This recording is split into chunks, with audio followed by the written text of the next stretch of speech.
I think it's fair to say that the review came as a surprise to this committee, to the Congress, and to the general public, and as a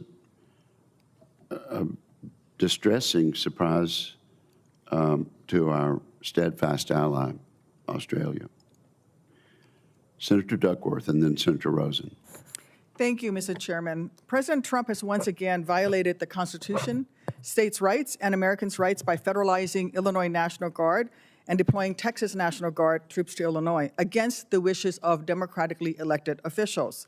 Trump insists on misusing the military against his political opponents and people who did not vote for him, not only in Illinois, but in Portland, Los Angeles, D.C., and Memphis, and it must be stopped. Every Democratic member of this committee has called for a hearing on military deployments to American cities.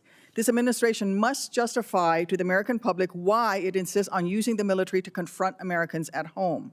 This administration must answer why, if DHS officials in Broadview or LA or Portland were in fact so overwhelmed by protesters, as Trump claims, that they needed military protection, why these same DHS agents were able to shoot at protesters, wounding civilians, incapacitate peaceful protesters, as well as shooting tear gas at over 24 Chicago police officers and propel agents from a helicopter to terrorize an apartment building in the middle of the night.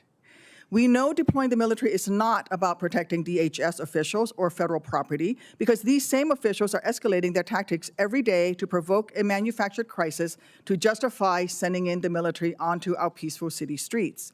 We know this is not about crime fighting, because Trump has literally defunded the police by slashing $800 million in public safety programs.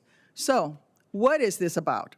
The president has been clear. He wants to use the military in American cities to crush dissent and erode our constitutional rights instead of protecting and defending them like his oath of office requires. And I am concerned that the nominees testifying here today have been complicit in this administration's militarized assault on American cities and will continue to empower these irresponsible actions. Mr. Young, you were acting general counsel from 20th of January until 31 July of this year, during which time you advised on a series of dangerous and unprecedented decisions to deploy National Guard and active duty troops to American streets, convert military bases to support DHS and house detainees, and appoint military judge advocates to serve as immigration judges, despite them not having the relevant immigration law experience. Now, you are being considered to be general counsel for the Army, where you will once again advise on consequential decisions on how to train, equip, and deploy Army National Guard or active duty troops. Mr. Young, have you prepared or approved any legal opinion about authorizing any state's National Guard units to deploy across state lines without the consent of the governor or other leaders in the receiving state? And if so, will you provide it to us? Thank you, Senator. To answer the question, we have the use of National Guard personnel. So yes or no? Have you provided that type of an opinion? Yes or no? And will you provide a copy of that advice to us? Senator, what I have advised my client in the executive branch regarding the execution of executive functions is privileged, and I would, unless my client allows me to share that, I would consider it privileged. Well, we will work on that. There has also been rhetoric from the president and senior officials painting Democrats and people who disagree with him as enemies.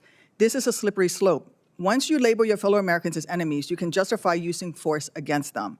Mr. Young, if the president or secretary asked you to authorize the military to target civilians within American soil based solely on their political affiliation, would you support it, yes or no? No. Thank you. The president wants to use our military as his personal police force to send troops into American cities to detain civilians on our bases, to intimidate people who dare to disagree with him. That is not defense, that is repression. If we turn the world's finest fighting force against its own people, who will win?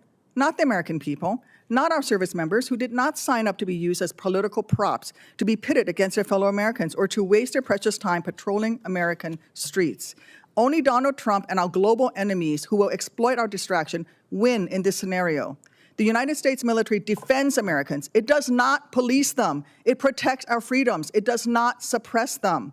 Mr. Chair, I ask unanimous consent that you, in consultation with the ranking member, schedule an open hearing to receive testimony on this abuse of the military from the Secretary of Defense, the Chairman of the Joint Chiefs of Staff, and General Counsel of the Department.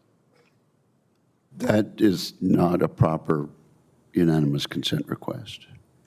This administration has refused to provide answers to Congress and the American public about its militarization of our streets, refusing to put legal opinions in writing, hiding the faces of DHS officials, and running away when officials exercise their constitutional duty to conduct oversight visits. I've said it before, I'll say it again. Hiding is not something you do when you're proud of your actions. Dodging around direct questions from this oversight body, like you have done today, Mr. Young, it's also not something you do when you're proud of your actions. It's what you do when you know you are wrong. The American people deserve answers. I urge the chairman and my Republican colleagues to hold a meeting immediately.